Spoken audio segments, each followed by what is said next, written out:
Kristen sudah tahu Yesus itu siapa menurut masing-masing toh, keyakinan masing-masing. Kalau menurut ajaran Islamnya itu utusan, tapi bagi kami Kristen itu Yesus itu Tuhan. Begitu. Jadi tapi menurut mau dipertanyakan lagi siapa Yesus ya, kalau menurut masing-masing kan ya pasti beda, akan mau bertemu. Tapi menurut Yesus, menurut Yesus nih ya, Yesus adalah utusan Tuhan. Menurut Yesus loh. Iya, utusan Tuhan. Tapi iya, menurut Yesus loh ya, bukan menurut kami loh. Iya, menurut Yesus dia utusan. Ya iya, tapi dia juga Tuhan, dia 100% Tuhan. Nah itu menurut Anda. Manusia. Iya menurut kami ya itu begitu. Iya, menurut Anda ya begitu. Tapi menurut Yesus, Yesus adalah utusan Tuhan. Ya datanya banyak sekali gitu ya, kasih data ya. Karena Yesus dan Tuhan itu satu kesatuan. Saya kasih data ya Bang ya, Yesus utusan ya. Yohanes 20:17, Yohanes 8:54, Matius 18:19. Markus 10:18, Matius 19:17, Yohanes 17:3, Yohanes 5:30, Yohanes 14:28. Nah, banyak banget Bang Yesus utusan Tuhan. Dan tidak ada statement Yesus bahwa aku ini Tuhan. Begitu loh. Nggak ada Bang.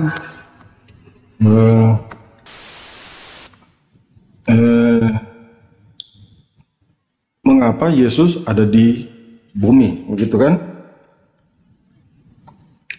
Itu tujuan. Kenapa ada Yesus di bumi? Itu tujuannya apa? Ya untuk diutus kepada domba yang hilang di Israel. Ya salah satu itu. Tapi tujuan utama Yesus ada di dunia ini karena karya keselamatan itu. Bukan Bang, Matius 15:24 jawab Yesus, aku diutus hanya kepada domba-domba yang hilang dari umat Israel. Ya tujuannya diutus untuk itu. Iya. Jadi dia utusan. Begini, waktu boleh mau cerita dari kisah Adam dan Hawa ya? Dari awal. Kenapa jauh banget Bang? Kenapa kejauhan ke sana? Ya karena kan ada hubungannya itu. Dosa waris lagi.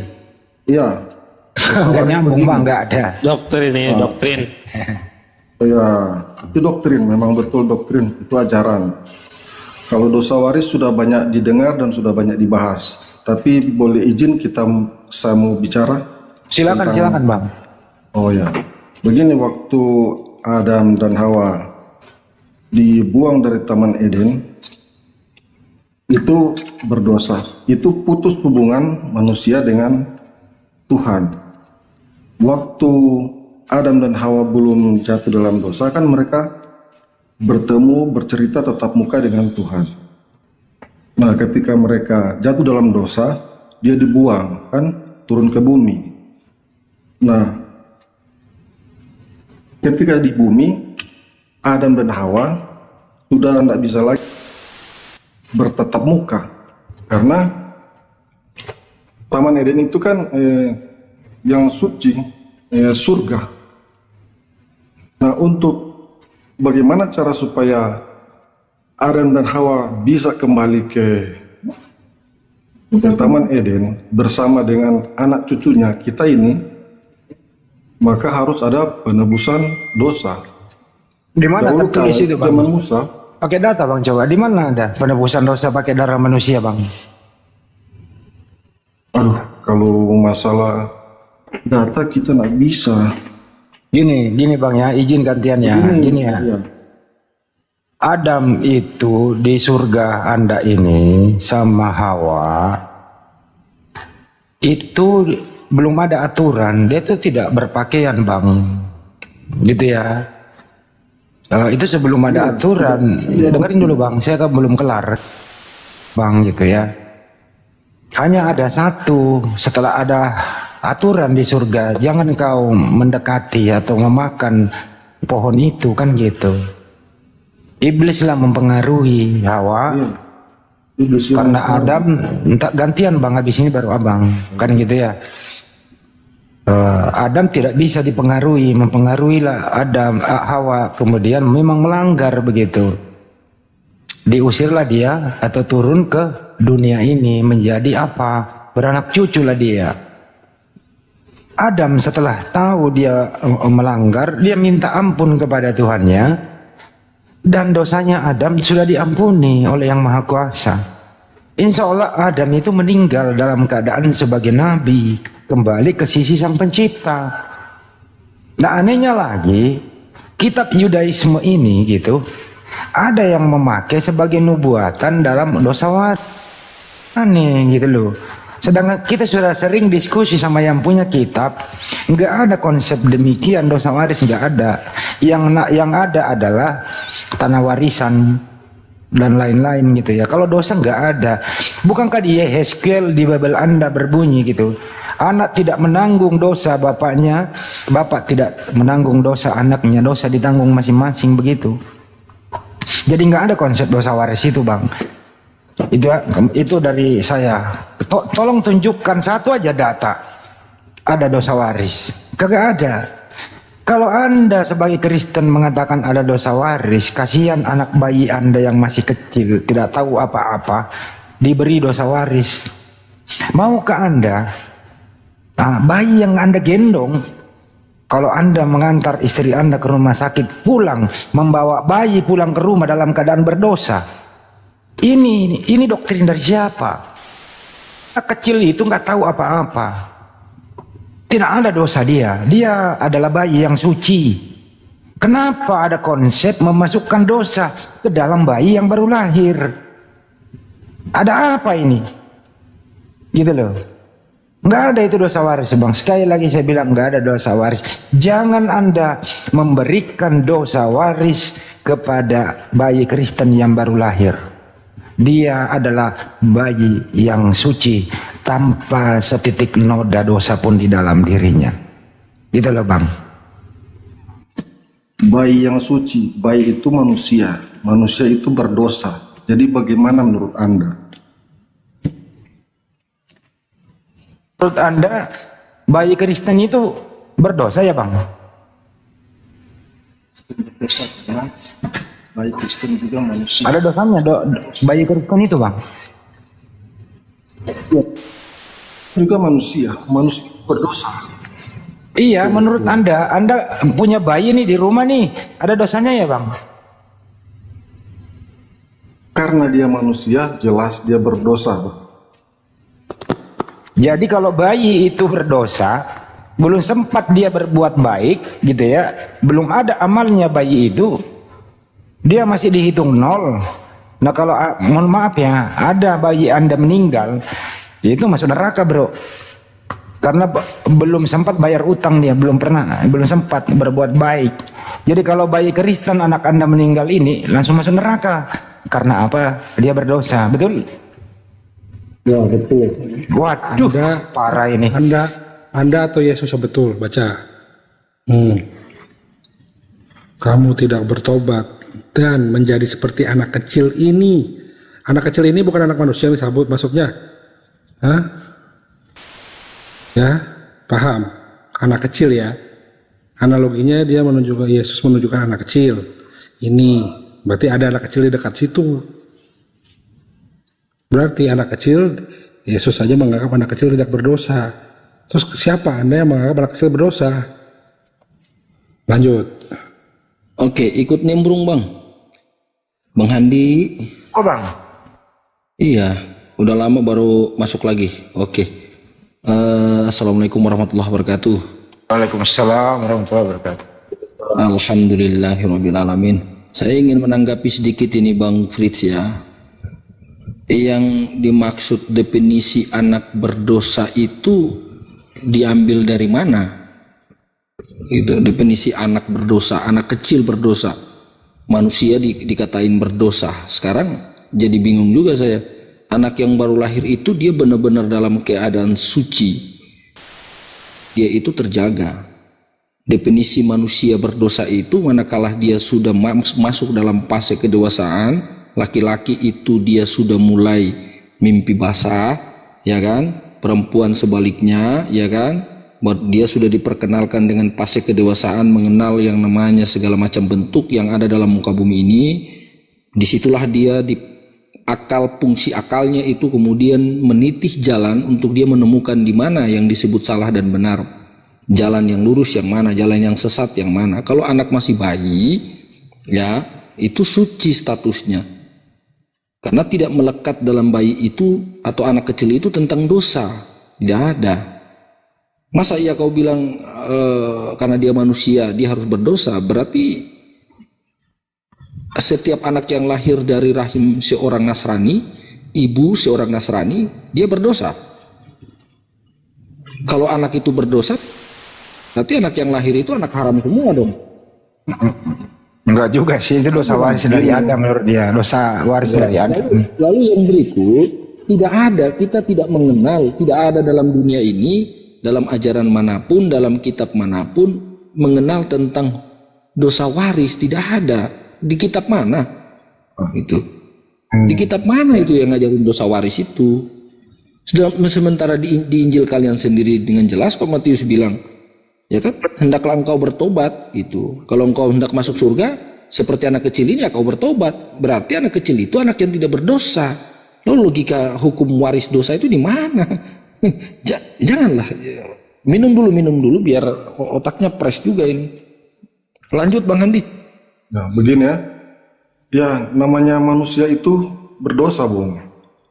Sejak Adam jatuh ke dalam dosa, itu berdosa manusia. Nah, sudah berdosa, tidak bisa masuk ke dalam surga. Makanya, Yesus datang untuk penebusan.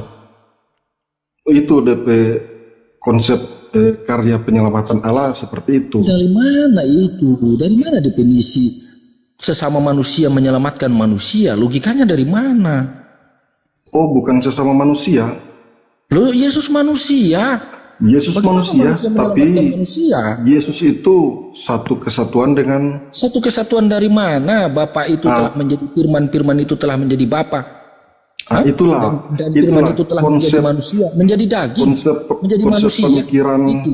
Kita tidak sama kan? Tidak sama gimana? Tidak sama. Justru kita berdebat ini karena tidak sama. Anda belajar dulu aksiologi, ya kan? Anda tuntaskan dulu lah pemahaman aksiologi Anda dulu. Logikanya firman itu telah menjadi manusia. Bilang bukan saya. Firman itu telah menjadi manusia. Telah menjadi manusia. Iya. Berarti tidak ada Tuhan mau firman jadi manusia. Hah? Pak Frit kalau naik biar ini aman ya, bawa data gitu, jangan bawa doktrin. Yohanes 1 ayat 1 gitu. Pada mulanya adalah firman. Izin dulu Pak Pik juga ini kan belum. Baru lu Pak Pik ini juga orang teman kita, dia belum terlalu tahu juga Bible. Jadi dia hanya berdasarkan apa dia tahu. Itu aja sih. Bukan membela Pak Piksnya, dia juga jemaah biasa, kan bukan pendeta dia juga. Betul ya Pak Pik? Saya cuma biasa. Ya. Saya menerima ajaran, menerima doktrin. Bukan pendeta. Oke. Ya, bukan pendeta.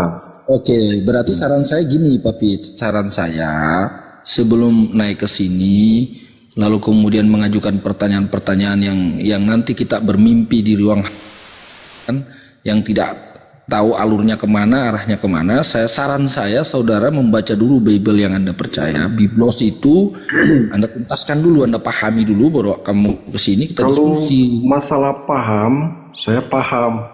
Tapi untuk menghafal atau untuk memunculkan data-data seperti yang Anda munculkan, Anda kan sudah belajar, sudah hafal, mungkin sudah catat mungkin. Karena kerja hari-hari kalian ini kan cuma untuk berdebat ini. Begitu, kalau paham, tapi untuk hafal tidak begitu. Ini loh Bang Fritz, gini loh. Saya tidak semua yang hafal tegas ya, saudaraku, bisa paham. Jadi gini loh saudaraku. Boleh saya bantu dikit tak? Saya bantu nengahin. Nah, bentar. Nanti ditengahin. Bentar ya. Di awal semua room, semua komal ini berdiskusi soal konsep ketuhanan itu, sejujurnya ya, saya secara terbuka, kami umat Islam sungguh tidak rela melihat Nabi kami disebut sebagai Tuhan. Kami sungguh tidak rela, tidak mau Nabi kami kalian sebut sebagai Tuhan, gitu loh. Nabi Isa alaihi salam itu adalah seorang manusia. Dia rasul utusan Tuhan. Dia bukan Tuhan, begitu. Yang hari ini kalian sebut dia sebagai Tuhan. Itu loh yang kami bantah-bantah. Kami luruskan pemahaman kalian, karena di hampir biblos kalian itu tidak ada satupun yang mengatakan Yesus itu Tuhan. Nggak ada. Gitu loh. Isa alaihissalam benar bukan Tuhan, dia manusia biasa. Tapi Isa alaihissalam itu berbeda dengan Yesus. Itu sosok yang berbeda. Jadi kami tidak menuhankan nabi kalian, begitu. Aduh, kau belajar kitab tuntas dulu lah. Ya. Nabi Isa kalian kan lahirnya di bawah pohon kurma, sedangkan Yesus itu lahir di Bethlehem, di kandang gelap, di kandang. Jawabannya gampang kalau gini. Kalau jawabannya kalau berbeda, tidak sama. Gini bro, ini kalau berbeda, ILT Slaber itu ya di sana Isa Al-Masih semua, gereja bertebaran Isa Al-Masih gitu lah. Kalau berbeda ya konsisten dong kan gitu. Dan Isa alaihissalam berbeda. Ya itu pakai nama Nabi Isa juga di Bible terjemahan banyak. Namanya kan Isa alaihissalam, Isa Al-Masih. Ya Isa yang itu berbeda. Isa itu siapa di Bible menurut Anda? Isa itu Al-Masih. Yesus Ya siapa itu? Tuh Yesus gitu. Iya. Ya sama. Oh beda, karena kan Isa yang kalian lahir di bawah pohon apa namanya? Ya kurma. iya sosok yang sama, kisahnya yang berbeda coy. Loh, sosok yang berbeda, kisah yang sama. Yang berbeda itu Yesus Kristus karena Yunani. Nih anaknya Bunda Maria bukan nama aslinya Yesus. Anaknya Bunda Maria itu tidak ada yang berbahasa Yunani. Nama aslinya itu Yesua Amesua panggilannya atau Isu. Dengerin dulu.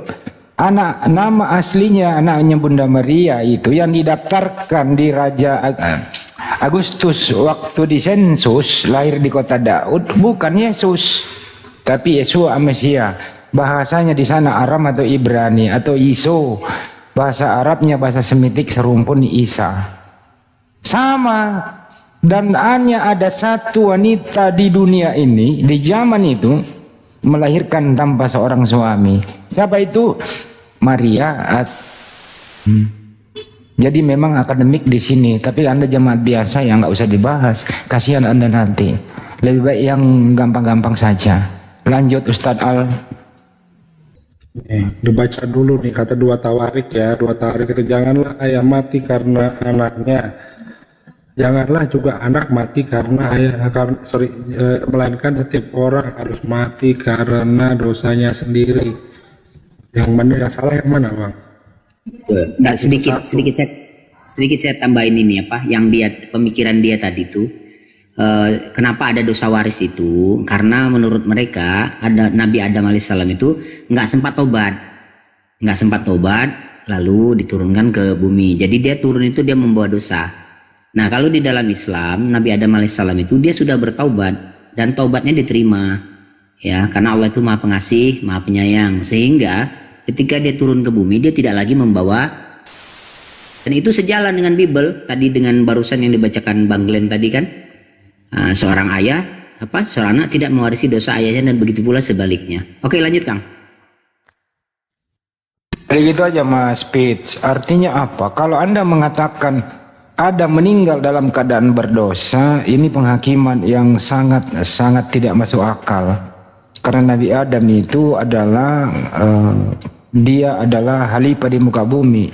Dia beranak cucu sampai ke kita ini.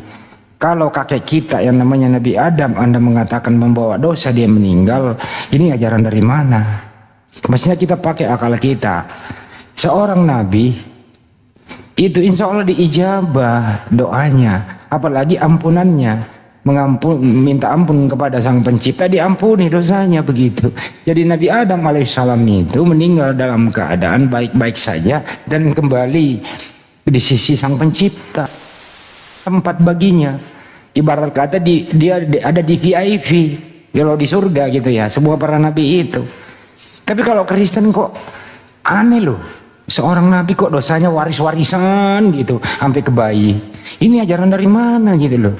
Ajaran ini muncul akibat adanya intervensi dari Roma, adanya apa? Persembahan kepada dewa Molok. Agar apa? Tadinya anak domba yang disembeli begitu tidak mempan untuk menghapus dosa, akhirnya harus ada tumbal darah manusia di tiang salib. Ini ajaran dari mana? Bukan dari ajaran dari tempat kelahirnya Yesus Mesias, tapi ajaran dari dewa Zeus yang ada di Roma, pagan Yunani begitu. Gitu loh, gampang kok ini kalau mau berakal sehat. Ya kesimpulannya adalah tidak ada dosa waris, nggak ada. Baik itu adalah manusia yang suci. Akan yang mana api, yang mana es, yang mana rokok, yang mana permen. Bayi itu belum dikena taklid untuk hukum. Dia belum bisa membedakan yang mana yang mana api, yang mana es, yang mana air, yang mana minyak. Belum bisa gitu loh. Jangan diomelin anak kecil itu. Gitu ya. Jadi bayi itu adalah muslim. Semua bayi adalah muslim. Serius ini. Kenapa bayi itu berserah diri kepada Tuhannya? Gak ada bayi yang congkak langsung tiba-tiba nongol gitu loh. Gitu ya Bang ya. Jadi janganlah diadili bayi itu. Bayi itu tanpa dosa. Gak ada dosa waris itu. Lanjut. Berarti kita memang tidak bisa ketemu memang dari dulu sampai kapan. Sebentar Pak Pris, bukan nggak ketemu, Pak Prisnya bawa ke sini bawa doktrin Pak. Yohanes 1 ayat 1 kan. Ya, Sebentar. Iya, Bapak ini punya Tuhan apa meyakini doktrin? Meyakini Tuhan apa meyakini doktrin? Kalau meyakini Tuhan silakan tunjukkan datanya gitu, berdasarkan kan keimanan itu ada dasarnya gitu. Bang izin, sederhana aja Bang Frit, gini loh. Kalau memang benar ada dosa waris, kalau Bapak datangnya dengan doktrin, ya Bapak nanti akhirnya jadi badut, diketawain juga gitu. Nah sekarang kalau memang Bang Fritz punya cukup data, percaya sama Tuhan, tunjukkan saja di mana dalilnya. Di mana dalilnya hukum waris itu di mana? Doktrinya begini. Saya tidak mampu membawakan. Saya ajarin kau. Ini doktrinya Kristen kayak gini. Itu kenapa harus ada dosa waris? Kenapa harus ada yang melunasi di tiang salib? Zaman dulu itu manusia berdosa, tidak mempan dengan pengorbanan hewan, tidak mempan dengan hal-hal yang lain. Hanya ada satu cara, diganti darah hewan ini menjadi darah manusia di tiang salib. Itu intinya di sana doktrinya gitu loh. Mudah-mudahan Pak Fritz pernah diajarin Bapak Pendeta di gereja nih kayak gini-ginian. Memang seperti itu. Nah itu kan. Nah ini saya itu bukan pendeta Pak, tapi saya paham mereka doktrinnya. Jadi hati-hati terdoktrin yang kayak ginian. Kenapa? Kalau kita berdosa, bypass saja minta ampun kepada Sang Pencipta. Enggak usah melalui media salib ada tumpahan darah. Kenapa?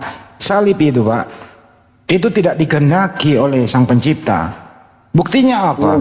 Data di Bible Anda itu berjubel data, dengarin dulu Pak. Berjubel data di Bible Anda itu tidak boleh membunuh orang yang tidak bersalah.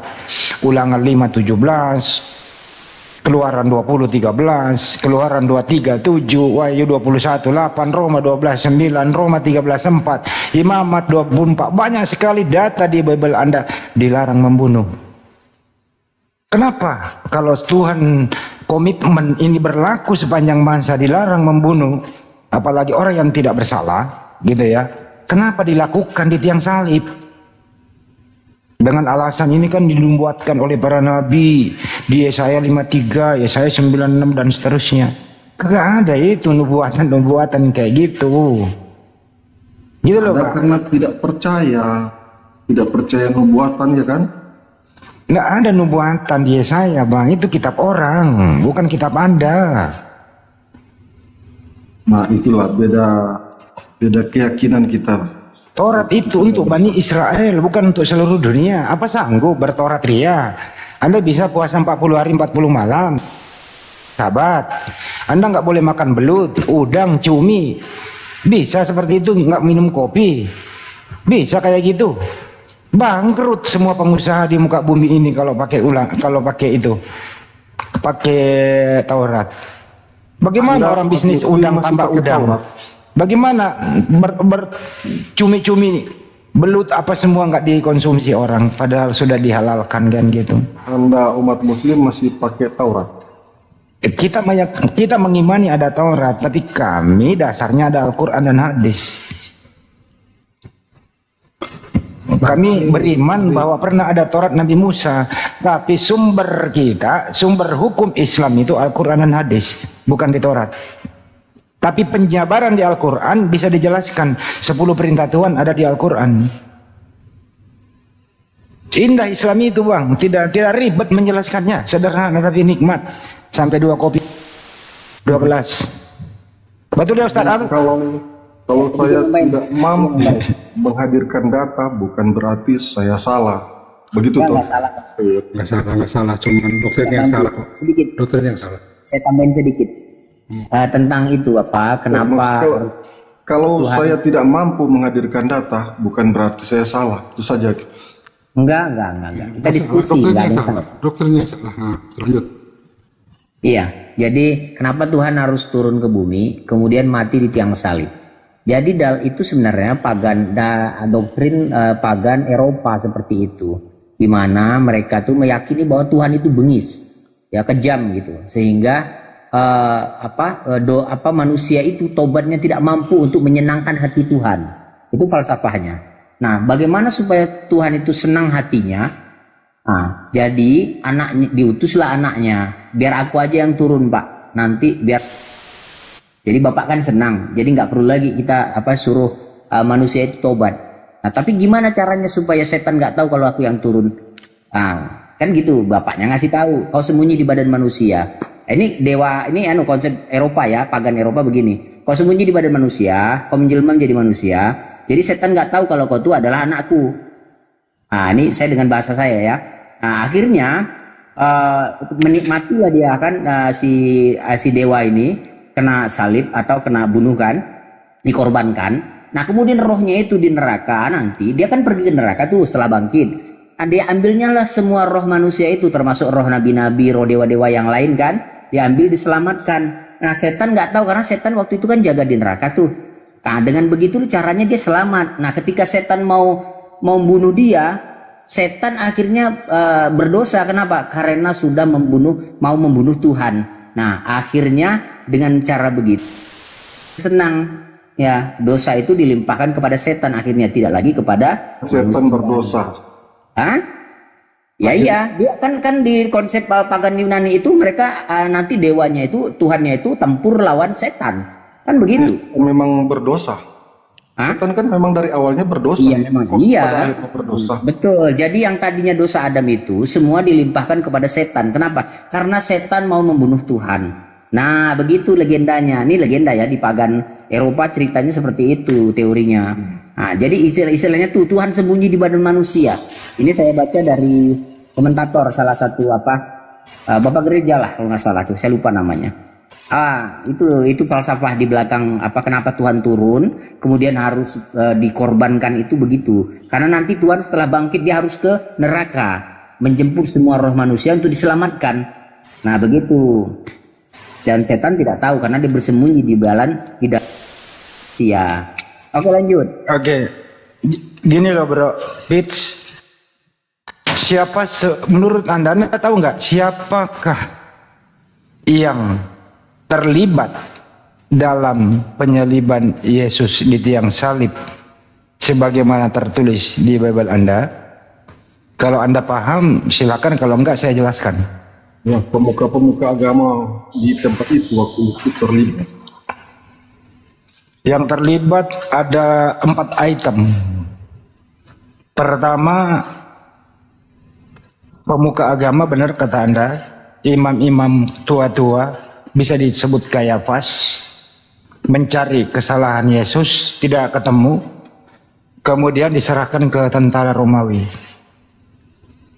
Yang paling parah di sini adalah peran iblis. Iblis itu mempengaruhi, dengerin dulu Bang. Rencana Tuhan itu semua. Jangan, nggak ada rencana Tuhan, nggak boleh bunuh orang yang tidak bersalah. Tadi kan saya udah kasih datanya. Bapak di surga Siapa yang bunuh Tuhan? Tidak ada yang bunuh Tuhan. Ya, nanti saya kasih datanya. Oke. Yang mati itu Tuhan, bro. Nyawa bukan dibunuh.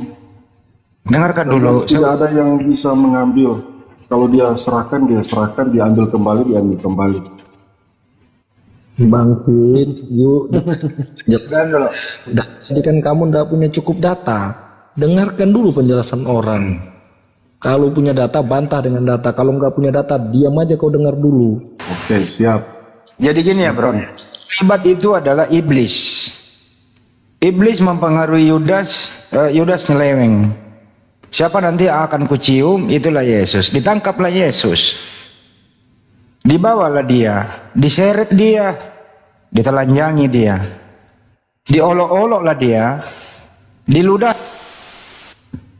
diberilah dia mahkota berduri. Sampai kitona itu, kalau boleh Anda tahu kitona apa, nggak usah dijelasin di sini. Sampai di tiang salib. Siapa yang terlibat di dalamnya? Ya iblis, ya Yudas, Kayafas, tentara Romawi. Ini tidak ada masuk kategori perintah sang pencipta. Bapaknya di surga nggak ada. Datanya sudah saya kasih, dilarang membunuh orang yang tidak bersalah. Jadi iman Anda berdiri di situ, iman Anda berdiri di atas apa? Ya peran-peran orang yang tadi ini yang saya sebut. Yang mati di tiang salib itu Tuhan. 1 Korintus 11:26. Sebab setiap kali kamu makan roti ini dan minum cawan ini, kamu memberitakan kematian Tuhan sampai ia datang. Jadi yang mati ya Tuhan. Datang ke kuburan, menangis. Datang 2 malaikat berkata, kenapa engkau menangis? Maria Magdalena menjawab, Tuhanku diambil orang. Tuhan. Jadi jangan sampai dia lemah, dia manusia, dia kuat, dia Tuhan. Konsisten dong. Bukankah juga di Lukas 2 nomor 11 Bunda Maria melahirkan Tuhan? Bukankah di Roma 14:9 mengatakan bahwa mati kemudian menjadi Tuhan? Dan seterusnya begitu. Kalau Anda mengatakan manusia yang mati, berarti yang mengampuni dosa Anda manusia, bukan Tuhan. Nah kalau Tuhan yang mati, berarti dosa Anda diampuni, ditebus oleh Tuhan. Anda pilih yang mana nih? Dosa Anda ditebus manusia yang mati, atau dosa Anda ditebus Tuhan yang mati? Coba saya buka akal Anda dulu deh. Silakan dijawab dulu, dosa Anda ini ditebus oleh atau ditebus oleh Tuhan yang mati? Coba pilih yang mana? Opsi mana? A atau B? Silakan. Itu menurut keyakinan Anda seperti itu. Berkeyakinan ini saya nanya Anda. Iya kan, maksudnya penjelasan Anda barusan itu penjelasan menurut keyakinan Anda kan? Berdasarkan Bible saya baca. Iya, berdasarkan Bible, tapi kan konsepnya menurut Anda. Begitu. Saya nggak nambahin, nggak ngurangi loh. Bentar Bang Hendy. Silakan. Bang Prit dengarkan baik-baik. Tadi saya suruh Anda mute itu supaya Anda menyimak dengan baik-baik. Pendengaran Anda itu diperbaiki dulu. Apa yang disampaikan oleh saudaraku Handi tadi adalah penjelasan di dalam Bible. Biblos yang kamu percaya sebagai kitab suci yang menurut kami itu karangan, itu datanya bersumber dari kitab yang kamu percaya. Bukan rekayasa saudaraku, tidak. Gitu loh. Makanya saya suruh kau mute, kau dengarkan baik-baik setiap ucapan kalimat per kalimat supaya kau paham. Gitu. Ini Anda betul membaca Alkitab, ayat-ayat dalam Alkitab Anda baca, Anda hafal. Tapi untuk memahami kita berbeda. Begitu. Makanya saya baca, saya klarifikasi ke Anda. Kalau Anda mengatakan yang mati itu adalah manusia, artinya manusia yang menghapus dosa Anda di tiang salib. Kalau Anda mengatakan Tuhan yang mati di tiang salib, berarti Tuhan yang menebus dosa Anda di tiang salib. Anda milih opsi A apa opsi B? Silakan dijawab dulu. Tuhan yang menebus saya di tiang salib. Berarti Tuhan yang mati di tiang salib. Bukan manusia. Tuhan mati tapi dia hidup. Ya udah, enggak, hidupnya nanti dulu, bangkitnya nanti. Kita fokuskan dulu per item. Artinya Tuhan yang mati. Sebagaimana tadi saya jelaskan, saya baca datanya 1 Korintus 11:26 memberitakan kematian Tuhan. Data ada. Jadi ini memang agak-agak sulit memang menjadi seorang Kristen dalam keadaan agak sedikit akalnya sehatnya difungsikan. Memang doktrinnya masuk, manusia yang mati, tapi Tuhan yang menebus dosa kita. No, mestinya Tuhan dong yang mati kalau Tuhan yang menebus dosa. Bukankah sumber iman Anda itu ada di salib? Kan kalau nggak ada penyaliban nggak ada Kristen. Setuju nggak, bro? Betul. Ya betul. Penyaliban ada Kristen. Iya, artinya yang mati adalah Tuhan. Nah kalau Tuhan yang Anda mati berarti dosa Anda di tiang salib. Kalau manusia yang mati artinya manusia yang menebus dosa Anda. Anda pilih yang mana? Tentu pilih yang Tuhan. Artinya Anda sudah kembali ke doktrin yang sangat dalam. Kenapa? Ya nggak mungkin lah Tuhan mati. Tapi kalau nggak mungkin Tuhan mati, Anda fungsikan akal Anda, ya dosa Anda nggak ada yang menebus. Maju kena, mundur kena. Akal memang harus dipakai. Itulah Islam, harus berakal. Kalau nggak logis ya jangan diimani toh. Sederhana kok itu. Jangan dipersulit. Tambahin sedikit ya. Silakan Ustaz. Ya. Jadi kalau Tuhan mati, maka seharusnya kita nggak hidup lagi. Kenapa? Dunia ini kiamat karena sempat nggak ada Tuhan dunia ini. Hancurlah tabrakan semua karena Tuhannya udah mati kan. Nah, pas Tuhan hidup, kita juga udah nggak mungkin kita hidup lagi kan. Tuhan bisa bangkit lagi, tapi manusia nggak bisa bangkit lagi. Jadi dunia ini sempat nggak ada Tuhan lah, dimensioner gitu. Tuhan mati, jadi dunia begitu kurang lebih. Lanjut. Ya itu aja sih Mbak. Ya, dipikirkan baik-baik, fungsikan akal kita. Akal jangan sampai ditabrakkan oleh doktrin. Ya, rusak akal ini gitu loh. Silakan Pak, Abang Habib. Iya. Bang Andi, saya ini aja menambahkan aja. Begini loh Bang Fritz. Saya menyimak betul tadi ucapan saudara bahwa Tuhan mati kemudian bangkit kembali. Logika normatif, saya tidak usah pakai kitab-kitab itu, saya bawa Anda untuk berpikir yang logis. Karena manusia itu dituntut untuk berpikir yang logis. Tuhan yang menciptakan manusia beserta alam, seluruh isi bumi ini diciptakan oleh Tuhan, ya kan?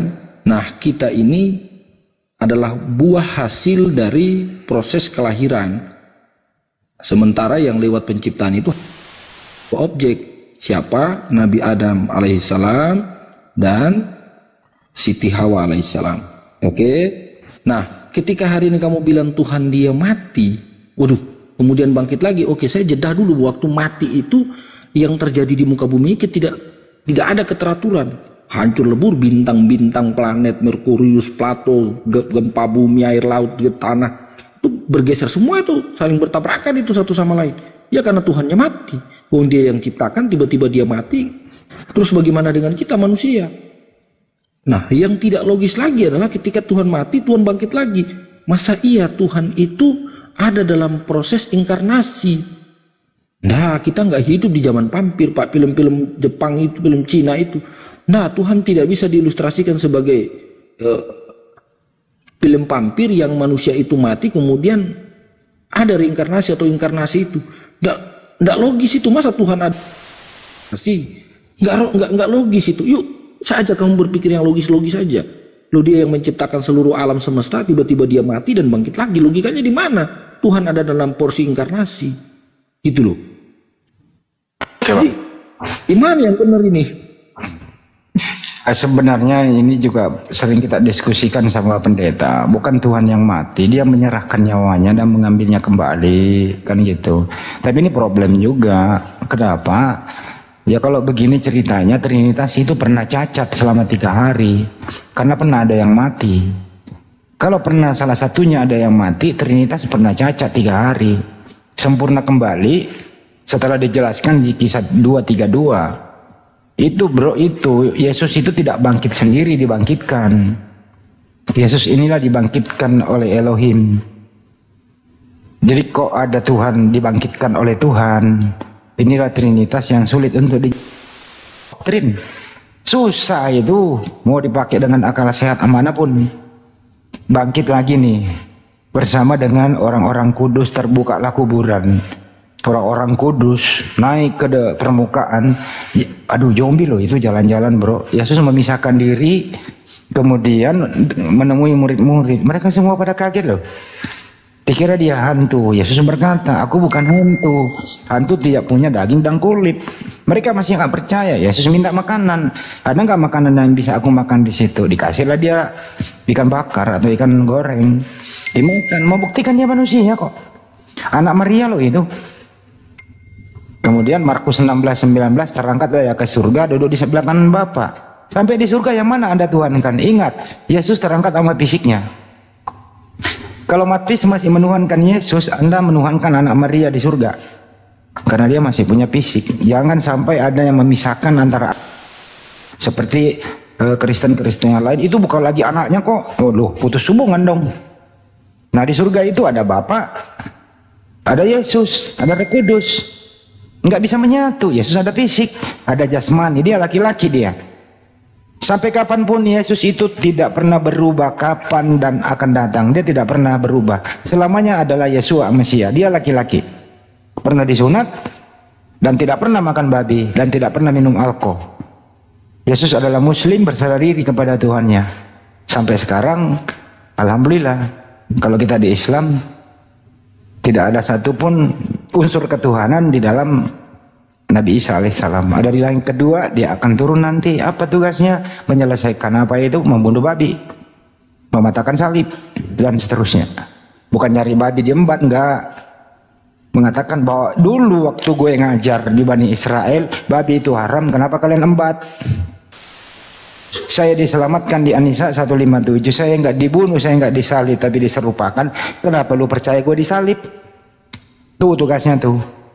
Dan seterusnya. Menjadi apa? Pengikut Nabi Muhammad SAW, kemudian diwafatkan. Indah Islam itu, masuk akal, logis. Anak kecil dikasih tahu, ngerti dia. Gak perlu diulang-ulang. Kita masih kecil diajarin loh ini sama guru ngaji kita. Oh ya begitu ya. Sampai sekarang loh masih diingat. Coba kalau teman kita Kristen diajarin hari ini, besok lupa, nggak bisa dihafal karena nggak ada berkah untuk menghafal itu. Al-Quran anak kecil bisa. Saya ngaji masih kecil, hafal sampai sekarang. Kenapa? Al-Quran itu mempunyai berkah. Beda dengan buku-buku pada umumnya. Betul ya Pak Ustadz? Silakan. Terima kasih. Kita beda keyakinan saja.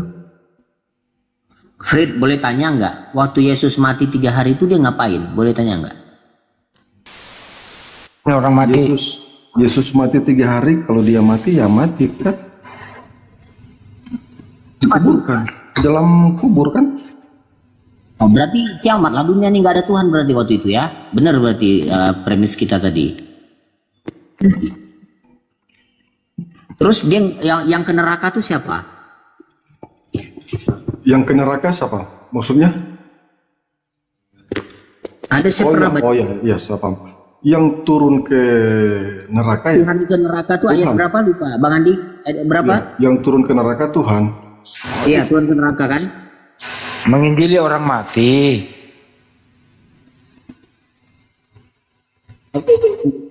Ya, untuk mengambil nyawanya kembali itu. Iya kan, berarti kan mirip sama cerita keagamaan Eropa itu, dia kan? Ya, bukan berapa. Nah itulah saya bilang kan kita itu beda pemahaman. Jawabannya selalu itu. Ya karena memang berbeda. Apakah kita sama kan? Tidak. Ya memang beda bro. Nah itulah. Tapi persoalannya gini, saya edukasi Anda dulu ya. Persoalannya ini, Fritz, Anda kan ini kalau mau belajar lah ya. Kalau sudah berbeda, tapi kenapa LAI itu masih banyak mempergunakan istilah Islam dalam terjemahan? Kenapa nggak berbeda aja sih, punya jati diri, harga diri, dan jati diri lah gitu ya. Kenapa nggak ke Yunanian aja sih? Bible kayak dipakai sampulnya. Kenapa Al-Quran kan gitu? Pakai kata Allah, pakai kata Rasul, Firman, Roh Kudus, semuanya dipakai. Itu kan bahasa serapan. Serapan lagi. Bahasa serapan diserap jadi bahasa Indonesia kan disalin, disadur ke bahasa Indonesia. Allah. Bahasa Arab. Kenapa diterjemahin bahasa Indonesia kok ke bahasa Arab? Kenapa Kan bukan serapan? kok serapan? Kenapa ada Allah di Bible? Coba siapa itu? Sebelum Islam ada pun sudah ada Allah. Memang Orang ada. Orang Nabi Kristen Adam di Arab- Nabi orang Adam Kristen sembahannya di Allah Arab Subhanahu wa waktu itu taala kan gitu. pakai kata Allah. Siapa yang memakai kata Allah duluan? Kristen di Arab sebelum Oke, baik. Muhammad turun ke belum lahir kan orang Tahun Kristen di berapa? Arab pakai kata Tahun Allah. berapa itu adanya? Paham? Nggak tahu. Saya kasih tahu. Tahun Kristen berapa? Arab. Tahun berapa sebelum Ya, saya kasih tahu. Kristen Arab itu resminya mempergunakan kata Allah di terjemahannya itu tahun 867 Masehi. Al-Quran sudah ada. Itu apa namanya, Al-Munjid sama Muqaddas. Allah itu di sana itu nama, ismu, sembahan. Sampai di Indonesia di Biblemu itu Yohanes 1 en harke en hologos kaiologos en protontheos kaiteos en hologos. Kenapa ada kata Allah di sana? Allah itu siapa menurut kamu? Kalau tahu silakan, kalau enggak diam. Allah itu apa? Enggak tahu kan? itu Tuhan. Nah ini nih nggak bener nih. Sebentar, sebelum Muhammad lahir kata Allah sudah digunakan oleh Kristen di Arab sana. Ya, Kristen Jadi di Arab jangan sana. mengklaim Allah Ya, itu oke. milik- Saya tanya ke Anda, Kristen di Arab sana itu, ya Allah itu apa? Kalau di Kristen Arab, Allah itu nama atau bukan nama? Jangan jadi korban-korban doktrin ya. Nah, Anda nggak bisa jawab. Allah itu di Allah sana itu itu. Apa? gelar. Siapa gelar yang ngajarin? Tuhan. Ngajarin Allah itu gelar. Hmm. Siapa yang Ya, ngajarin? pendeta. Pendeta siapa? Panggilan sini, saya tabok. Saya nggak mau nabok Anda karena Anda belajar. Pendetamu bawa kemari, saya tabok dia. Data apa dia mau pakai? Kalau itu adalah gelar. Pendeta. Saya tabok bener. Tabok ya, tabok Allah itu pemikiran gelar ya. Tuhan. Ya, pendeta siapa yang ngajarin Allah itu gelar?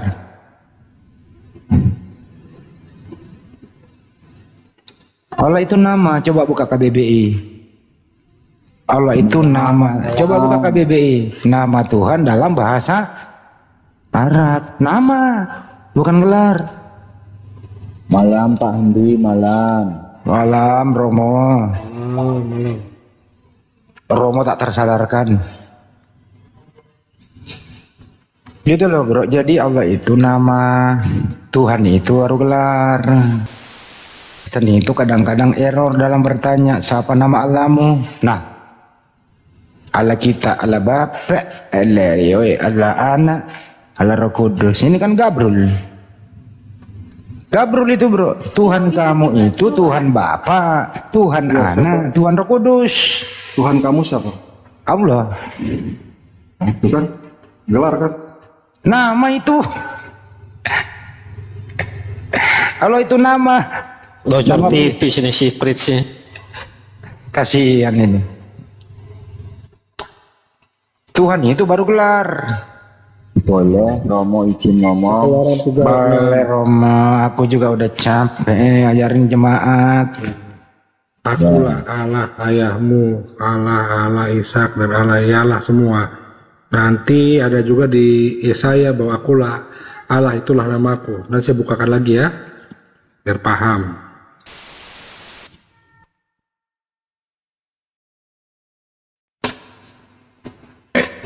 Jadi gini loh ya, Pis, lu tanya pendetamu, itu Yohanes 1 ada kata Theos, lu tanya deh dia, Pak Pendeta, Theos itu kan bahasa Yunani, ini original teks kita Pak Pendeta. Theos kalau diartiin ke bahasa Indonesia apa Pak Pendeta? Tanya ya, tanya. Kalau dia masih ngawur, kalau diartiin ke bahasa Inggris apa Pak Pendeta? Makanya di King James Version itu di luar negeri nggak ada kata Allah. Mereka jujur menerjemah Theos ya God. Indonesia menjadi Allah. Siapa yang ngajarin? Doktrin menyesatkan. Supaya apa? Supaya ada misionarisme. Biar nyenggol-nyenggol ke Islam agar mudah orang untuk dimurtadkan. Nggak bisa. Kami begadang 24 jam edukasi kepada saudara kami. Jangan sampai tergores imannya orang-orang yang tidak bertanggung jawab. Kalau sampai LAI ini menerjemah secara jujur, saya rasa nggak laku itu buku. En harke en logos, kai logos en proton theos, kai theos en logos. Pada mulanya adalah logos. Logos itu bersama-sama dengan Tuhan. Logos itu adalah Tuhan. Clear kan? Kenapa ada kata Allah di sana? Nebeng dari mana? Kenapa ada? Nah kalau mau bertanya, panjang nih ceritanya. Mulai penerjemahnya dari bahasa Belanda ke Indonesia, bahasa Melayu tinggi. Nah di sana bagaimana? Nggak usah ke materi itu dulu, panjang nanti. Sederhana, satu kata aja. Tanya pendetamu, kok Theos kita terjemahkan ke Allah? Pasti diputar ke Arab dulu. Ke Arab dulu, baru kembali ke Sudan, baru kembali ke mana itu? Baru ke Roma, ke Belanda, Portugis, baru masuk ke Indonesia. Terputar tuh. Satu kata loh bro. Satu kata loh Brits. Theos diartikan ke Indonesia Tuhan. Jadi di Yohanes 1 itu bukan Allah tapi Tuhan. Jelas? Sampulnya juga itu bukan Alkitab tapi Bible atau Biblos. Oke, Alkitab itu sebuah buku. Tapi kalau Biblos itu kumpulan buku-buku, beda makna. Betul itu. Kumpulan buku-buku itu Alkitab yang kami yakini itu kumpulan buku. Ya Bible bukan kumpulan buku-buku. Bahasa Inggris Holy Bible. Kumpulan buku-buku itu. According Markus, menurut Matius, menurut Yohanes, menurut Lukas, surat Paulus, mimpi Yohanes di Pulau Patmos, digabung, terus kemudian menurut tanah perjanjian lama, Torah, Nevi'im, Ketubim, digabung menjadi satu. Kumpulan. Siapa bilang bukan kumpulan itu Bible? Nah, kalau Alkitab bukan kumpulan, tapi sebuah buku. Alkitab itu kumpulan buku-buku. Salah lagi. Siapa lagi yang ngajarin lu? Alkitab itu nama lain dari Al-Quran. Zalikal kitabul la raiba fihi hudal lil muttaqin. Kitab, tidak ada keraguan bagimu. Itu Al-Quran punya. Alkitab nama lain Al-Quran. Kasihan banget jemaat-jemaatnya yang dibohongi oleh pendeta, teman-teman. Kumpulan buku. Gitu. Alkitab itu nama lain dari Al-Quran. Dipakai. Kenapa bukan Bible? Kenapa bukan Biblos? Alkitab itu bahasa Arab. Nanti kalau pakai Biblos Pak Hadi, jadinya ya enggak laku toh. Ya itu dia. Capek deh. Saya pengen diskusi sama pendeta yang cerdas dikit apa?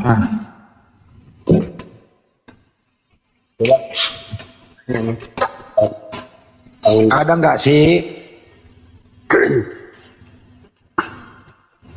Coba itu. Dan ingin tanya. Nyamar jadi pendeta. Iya. Pak Bris, mau tanya, Pak Bris itu konsep keimanannya seperti apa ya?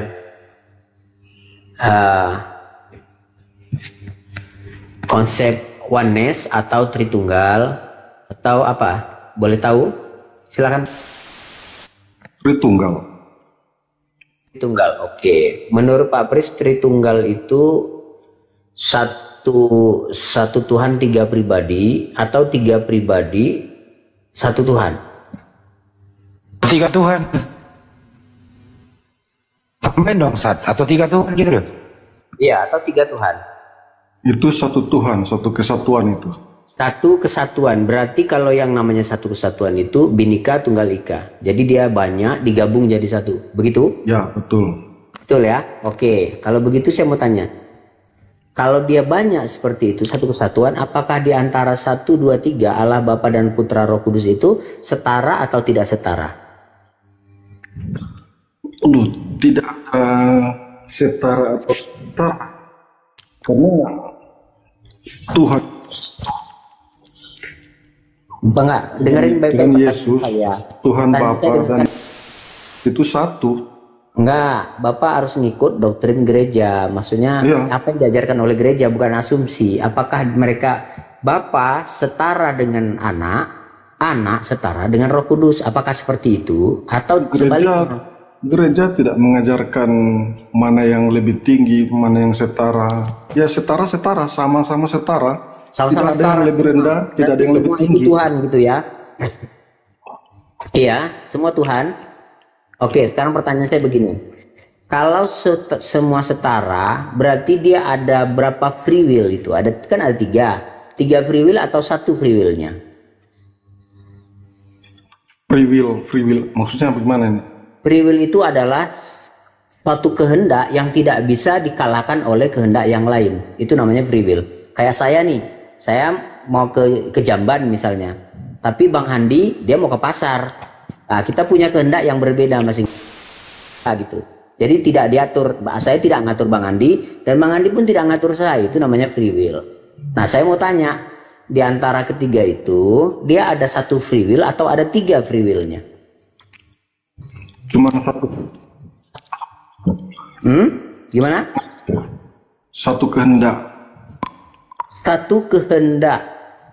Jadi kalau satu kehendak itu maksudnya apa? Dia seirama bertiga itu?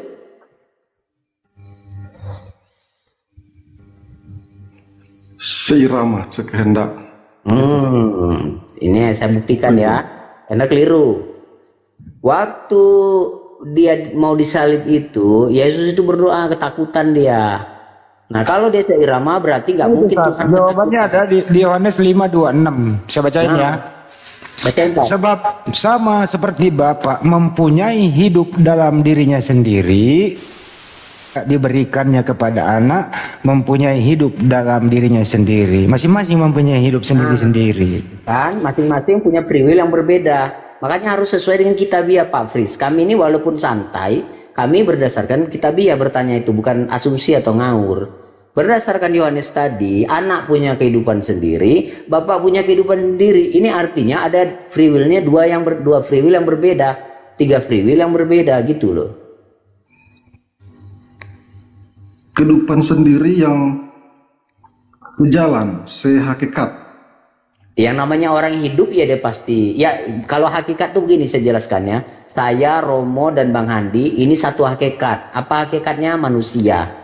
Tapi satu hakikat itu tidak berarti kita seiring sekata, tidak berarti. Kan saya mau tidur, Romo masih main di pasar, Bang Andi masih online. Nah, tiga walaupun satu hakikat tapi sendiri-sendiri, keinginannya pun tidak berbeda. sama karena Anda manusia kan? Bentar, waktu saya lapar, Romo kenyang. Waktu Romo kenyang, Bang Andi pengen nambah. Nggak sama, walaupun satu hakikat tuh bisa tiga. Prit, hakikat Bapak dan hakikat Yesus sama nggak? Sehakikat. Beda bro, hakikat Bapak itu bukan manusia, hakikat Yesus manusia. Yesus punya fisik, Bapak tidak punya fisik, beda hakikat bro. Hakikat adalah keadaan yang sebenarnya. Keadaannya Yesus manusia, keadaan Bapak bukan manusia. Bilangan 23, Allah bukan manusia, beda. Itu dong, masa pendetamu saya begini dong, mestinya pendeta ngajarin jemaah gitu loh. Murid saya banyak yang bingung toh. Asal ngomong doang sih, Prince. Asal cuap. Mestinya pendeta itu ngomong kayak gua kalau ngajar gitu loh. Ada dasar itu. Enggak, kita maklumin si Pris ini kan dia jemaat, jadi kena doktrin aja. Nah kita kasih penjelasan di sini. Nggak apa-apa, saya mau tes itu nalar dia semana gitu. Kan dia udah puluhan tahun tuh jadi Kristen. Seharusnya dia menguasai akidahnya minimal ya dari Kita kan semua kan menerima doktrin, menerima ajaran. Frit, perpuluhan bulanan lancar kan? Bayar? Alhamdulillah. Wah udah kesayangan pendeta udah ini. Bukan alhamdulillah, haleluya. Oke. Lanjut yang tadi dulu sebentar sedikit ya, ini dulu. Jadi kesimpulannya ada 3 free will, walaupun satu hakikat, tetapi free will dan kehendaknya masing-masing. Nah, konsep yang seperti inilah yang dikatakan konsep agama-agama pagan, non Abrahamik. Kenapa? Karena banyak Tuhan. Kalau ada banyak Tuhan di dunia ini, maka dunia ini akan hancur. Satu Tuhan punya kehendak yang tidak sama dengan Tuhan yang lain. Jadi ada banyak Tuhan. Nah, artinya dia akan saling mengungguli, saling bergantung dan berat-tabrakan lah. Akhirnya hancur dunia ini. Nah, itulah yang membatalkan konsep teologi keyakinan yang Anda miliki. Begitu. Berapa puluh tahun Prit jadi Kristen, Prit? Seumur hidup dari lahir. Dari lahir. Tentu bro, belum tentu. Lu kalau menjadi jemaatku, ya seminggu aja lu. Jadi ateis? Serius. Jadi ateis? Serius. Kalau lu serius belajar sama gua, karena saya tidak ada minta perpuluhan, saya murni ingin berbagi supaya akal ini kepake. Seminggu. Ada dulu 4 jam. 4 jam langsung kembali ke Islam. 4 jam itu. Karena sederhana itu saya ngajar, sederhana. Makanya murid-murid saya itu ya udah banyak jadi profesor. Karena saya ngajar itu nggak pernah sulit, mudah dimengerti gitu loh. Coba aja, lu tiap malam kesini lu nyari gua, udah kelar urusan. Waalaikumsalam warahmatullahi. Jadi Pak Handi, ya memang antara Bapak, Yesus dan Roh Kudus itu tidak bisa dipisah-pisahkan. Ntar dulu, bagaimana itu Risuli Lubis, ceritain dulu ke gua. Gua apa maksudnya? Coba, ya coba. Baik. Menurut Pendeta Risuli Lubis, yang dikandung oleh Bunda Maria, yang dilahirkan, yang disusui Maria, yaitu Tuhan. Kata Pendeta Risuli Lubis, ngono lho. Jadi menurut Pendeta Risuli Lubis, Tuhan yang Maha Kuasa itu bisa menjadi tidak Maha Kuasa. Tuhan yang Maha Besar itu bisa menjadi kecil. Bukan begitu, kan pertanyaan saya kepada jemaat itu, dia jawab, Yesus itu menjadi Tuhan setelah umur 30 tahun. Marah Risuli Lubis, kan gitu. Oh iya. Jadi Tuhan bukan setelah umur 30 tahun. Nah, tapi sejak dalam kandungan dia itu Tuhan. Nah, nyambung ini. Sejalan dengan Pendeta Risuli Lubis ini. Sejak dalam kandungan Yesus sudah menjadi Tuhan. Bukan sejak dari dalam kandungan, awal tercipta dunia, karena kan Yesus Kristus yang menciptakan. Oh, Yesus Kristus yang menciptakan dunia. Ya, betul. Oh, berarti Abraham, Musa nyembah Yesus loh. Ya betul, karena Yesus kan Allah itu sendiri. Oh, lanjut. Lanjut Pak Handi. Abraham sama Musa nyembah Yesus. Jangan dulu terlalu tahu. Jadi kalau Maria itu Tuhannya siapa? Ya Allah itu sendiri. Yesus itu Allah sendiri. Jadi Bunda Maria pun menyembah Tuhan Yesus Kristus. Anak Maria siapa? Betul. Anak Maria siapa? Anak Maria Yesus Kristus. Jadi Bunda Maria Tuhannya adalah anaknya. Ya betul. Yang ciptakan Maria siapa? Karena anaknya kan Ya udah, Allah jangan itu dikarenakan, sendiri. udah betul tadi. Yang menciptakan Maria siapa? Allah. Yesus Kristus yang menciptakan Maria. Nah udah, anak kandung ciptain ibu kandung, betul? Iya betul. Ya Karena kan betul, udah Yesus selesai, Kristus lanjut itu kan, clear. Allah itu kan Yesus Kristus itu. Ya Allah udah, itu. selesai. Selesai ya, sudah selesai. Karena iya, kita memang seperti itu pemahamannya. Tapi masuk akal nggak sih bro? Anak kandung menciptakan ibu kandung, itu logis atau tidak? Iya masuk akal. Masuk akal. Kalau begitu coba akalnya dipakai lagi. Lebih tua mana umurnya Yesus daripada Maria? Kalau Yesus lebih tuanya Bunda Maria. Lah, kok bisa? Bukannya Yesus yang ciptai Maria? Ya kan dari yang awal dan yang akhir itu Yesus Kristus. Ya Allah itu sendiri.